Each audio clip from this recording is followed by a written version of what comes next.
வணக்கம். டாக் ஜட்ஜில் இன்னைக்கு நம்ம பார்க்க போற படம் கரை.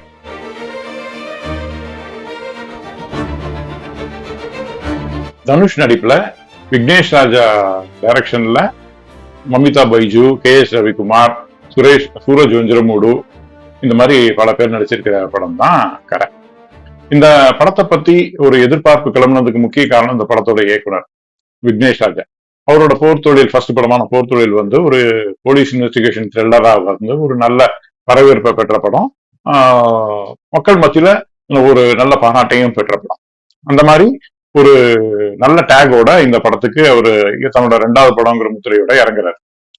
தனுஷை பொறுத்த வரைக்கும் பாத்தீங்கன்னா அவருக்கு badly need of success, big box office success வர வேண்டிய சூழ்நிலையில இருக்காரு அவர். அதனால அவர் என்ன பண்றாருன்னு பாத்தீங்கன்னா ஆல் டாப் டைரக்டர்ஸ் ஹிட் கொடுத்த அத்தனை பேரையும் அடுத்த படத்துக்கு தன்னை வச்சு இயக்குற மாதிரி ஒரு லைன் அப் வந்து அவர் செட் பண்ணி வச்சுக்கிட்டாரு.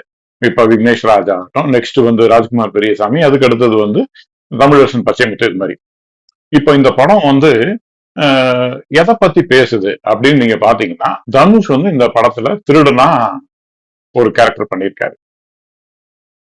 அவர் வந்து முதல் காட்சியிலேயே ஒரு வீட்டை வந்து கூட்ட உடைச்சு அவரும் பிருத்வி பாண்டியராஜனும் திருட போறாங்க. திருட போன இடத்துல வந்து சில பிரச்சனைகள்னால பிருத்வி பாண்டியராஜன் தப்பிச்சு ஓடிற தனுஷ் வந்து மாட்டிக்கிறாரு.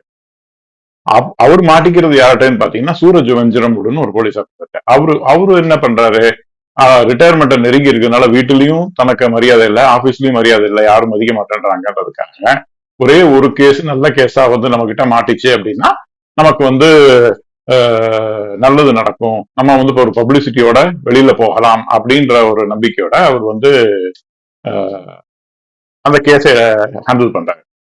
அவர்கிட்ட வந்து தப்பிச்சு போய் திருப்பதியில ஒரு ஹோட்டல்ல வந்து தன்னோட மனைவியான மமிதா பைஜுவோட இவர் வேலை பார்த்துட்டு இருக்காரு. அங்க நடக்கிற சில விஷயங்கள்லாம் பார்த்துட்டு நம்ம எவ்வளவு நாள் தான் இதே மாதிரி ஒர்க் பண்ணிட்டே இருக்கிறது, நம்மளும் முதலாளியாக வேண்டாமா, ஹோட்டல் வைக்க வேண்டாமான்னு சொல்லிட்டு யோசிக்கும் போதுதான் பேங்க்ல போய் லோன் கேட்கும் போது அவங்க வந்து ஷூரிட்டி இல்லாம நம்ம லோன் எதுவும் தர முடியாது அப்படின்னு சொல்லி அவங்க சொல்றாங்க.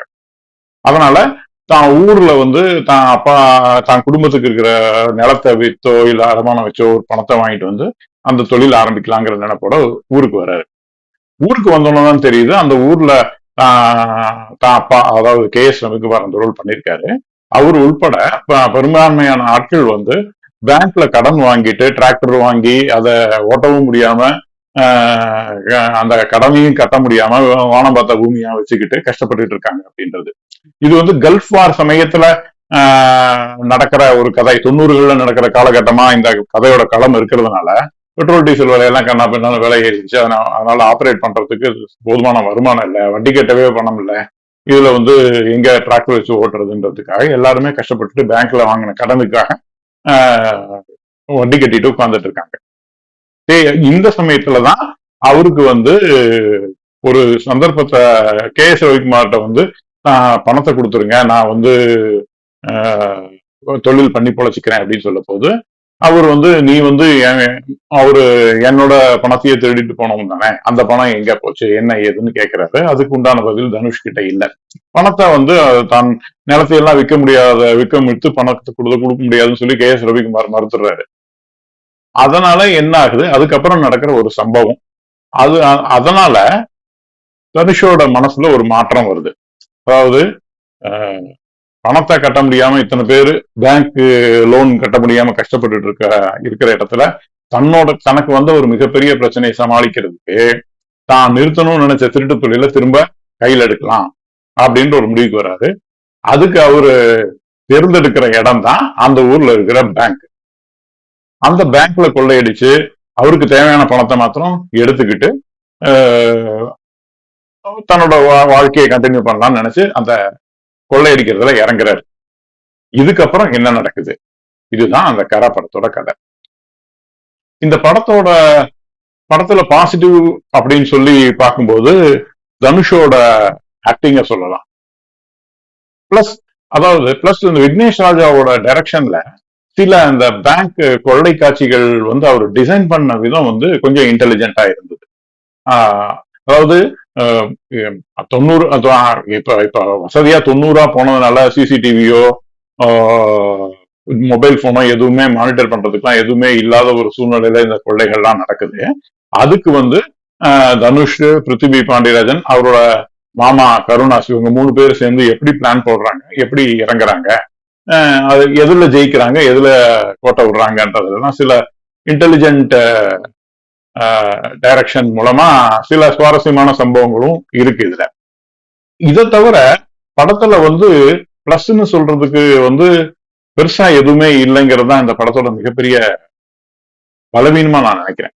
ஏன்னா இப்போ இது வந்து ஒன்னா ஹைஸ்ட் த்ரில்லரா எடுத்திருக்கணும், இல்ல ஒரு கிராமத்து பிரச்சனைய அட்ரஸ் பண்ணக்கூடிய ஒரு வாலிபனோட கதையா எடுத்திருக்கணும், இல்ல அப்பா பையனோட சென்டிமெண்ட்டை வச்சுக்கிட்டு அதனால திருந்தி வந்து வர்ற மாதிரி, இது மாதிரி நம்ம நிறைய பார்த்துட்டோம். அதனால இவர் கொஞ்சம் வித்தியாசமா எடுக்கிறேன்ற ஒரு இதுல வந்து என்ன பண்ணியிருக்காரு, எல்லாமே கலந்துருச்சு இதுல. அதனால இந்த ஹெய்ஸ்ட் த்ரில்லருக்கு உண்டான அந்த விறுவிறுப்பு கொஞ்சம் மிஸ் ஆகுது. ஃபாதர் சன்னோட பாண்டிங் உண்டான சென்டிமெண்ட் சுத்தமாவே நமக்கு ஒட்ட மாட்டேங்குது. அதுலதான் அங்கதான் இதுல மிகப்பெரிய சேலஞ்சு நடந்துருச்சுன்னு நான் ஃபீல் பண்றேன். இப்போ ஒரு கிராமத்துல ஒரு சின்ன ஊர்ல ஒரு கொள்ளை நடக்குது. அதுக்கு வந்து ஒரு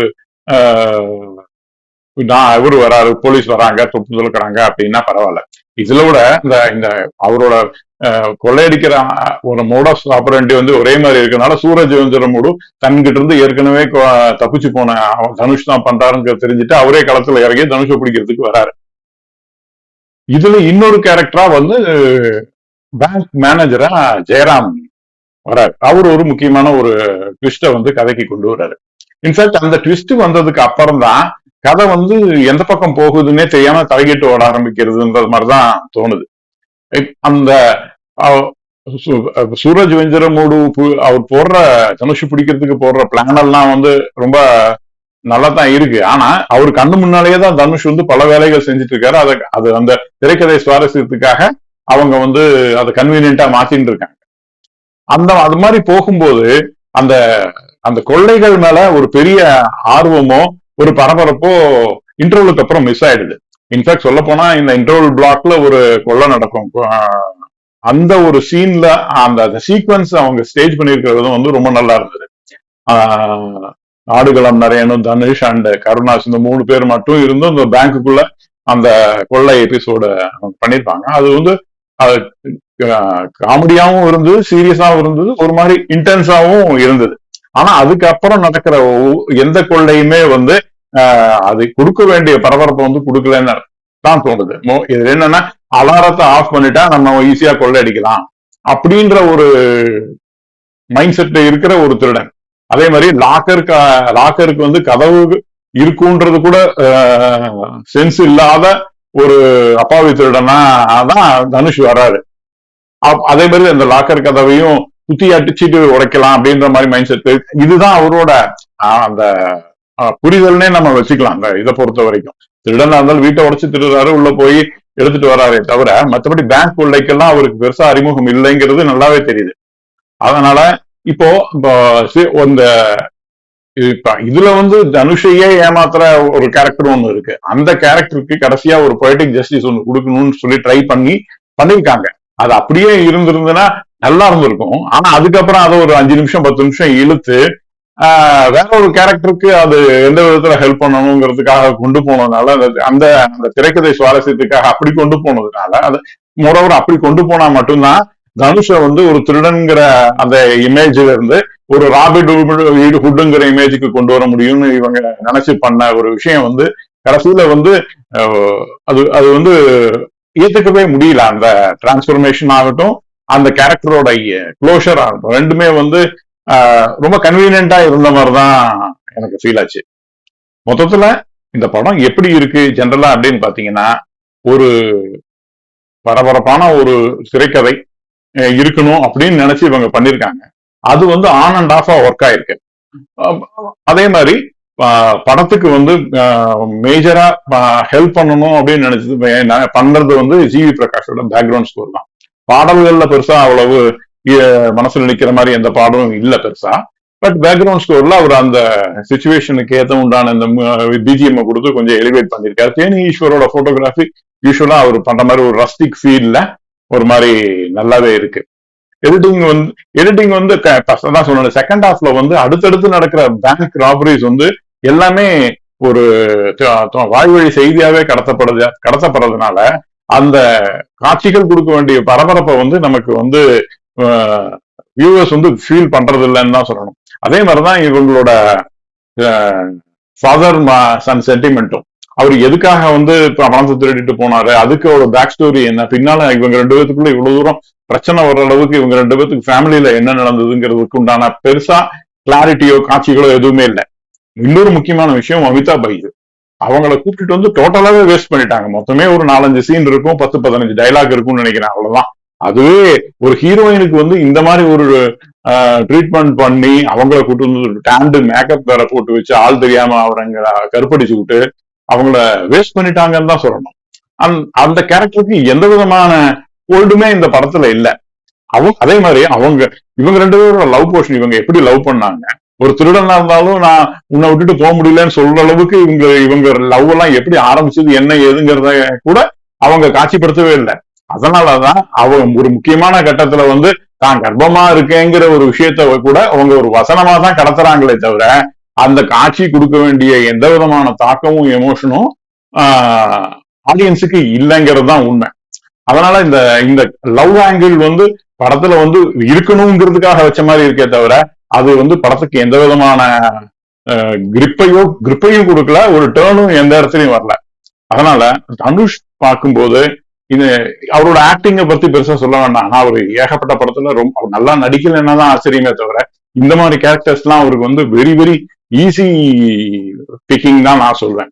அந்த மாதிரி தனுஷ்ங்கிற ஒரு கேரக்டர் கிடைக்கும் போது அவரை வந்து கரெக்டா யூஸ் பண்ணாம விட்டுட்டாரோ நம்ம விக்னேஷ் ராஜா. அதே மாதிரி முதல் படம் கொடுத்த மாபெரும் வெற்றியோட அழுத்தம் வந்து 2வது படத்துல வந்து அவரை வந்து இன்னும் கொஞ்சம் அடங்கி ஒரு ஹீரோ, அதாவது கதையில இருந்து ஹீரோ வர்ஷிப் மோடுக்கு நம்ம அதை கொண்டு போகணும்னு சொல்லி கொண்டு போயிட்டாரோ அந்த திரைக்கதையில. ஆல்ஃபிரட் பிரகாஷும் அவரும் சேர்ந்துதான் அதை பண்ணிருக்காங்க, ரைட் பண்ணிருக்காங்க. இன்னும் கொஞ்சம் இன்டென்சிட்டி மெயின்டைன் பண்ணிருக்கலாம். அந்த ஸ்கிரீன் பிளேல டெஃபினட்டா அவங்க கவனம் செலுத்தி இருக்கலாம், எஸ்பெஷலி இந்த வங்கி கொள்ளைகள் பார்ட் ஆஃப் இட்ல அதுல பண்ணிருந்தாங்கன்னா படத்துல வந்து ஒரு ஒரு விறுவிறுன்னு ஒரு படம் பார்த்த மாதிரி திருப்தி இருந்திருக்கும். இந்த ஃபாதர் சன் சென்டிமெண்ட் எல்லாம் அது வந்து பெருசா நம்ம கனெக்டே இல்லை. ஏன்னா அவங்க ஃபாதர் சன்னுக்குள்ளே பெரிய கனெக்ட் இல்லைங்கிற போது ஆடியன்ஸுக்கும் கேரக்டர்ஸுக்கும் இன்னும் பெரிய கனெக்ட் வந்துட போகுது. அதனால அதை வந்து அவர் இன்னும் கொஞ்சம் பெருசா அட்ரஸ் பண்ணி ஸ்கிரீன் பிளேல இன்னும் கொஞ்சம் கவனமா ஒர்க் பண்ணியிருந்தாரு அப்படின்னா ஒரு நல்ல படம் பார்த்த அனுபவம் கிடைச்சிருக்கும். இப்ப வந்து ஒரு நைஸ் ஆவரேஜ் வீக்கெண்ட் வாட்சா தான் இந்த படம் முடிஞ்சிருக்கு. ப்ராபப்ளி ஓடிடியில வரும்போது இந்த படம் வந்து நிறைய வரவேற்பை பெறக்கூடிய வாய்ப்பு இருக்கு. But going by the trend in the box office இந்த படம் வந்து ரசிகர்களுக்கு ஏற்படுத்த வேண்டிய அழுத்தத்தை இல்ல ஆர்ப்பாட்டத்தை கொடுக்கலன்னு தான் தோணுது. ப்ராபப்ளி இவங்க வந்து இந்த release date close to elections எல்லாம் முடிஞ்சதுக்கு அப்புறம் பண்ணது, அதனால மக்கள் கவனம் எல்லாம் வேற மாதிரி இருக்குன்னு சொல்லி பின்னால இவங்க ரீசன்ஸ் கண்டுபிடிக்கலாம், இது வேணாம். பட் பாக்ஸ் ஆபீஸ் டிக்கெட் விண்டோல இது எவ்வளவு தூரம் தாக்கத்தை ஏற்படுத்துங்கிறது நம்ம பொறுத்து தான் பார்க்கணும். மற்றபடி ஒரு ஒன் டைம் வீக்கெண்ட் வாட்ச் அப்படின்ற இதுல கடந்து போயிருச்சுங்கிறது தான் என்னோட சம்மரி. தேங்க்யூ.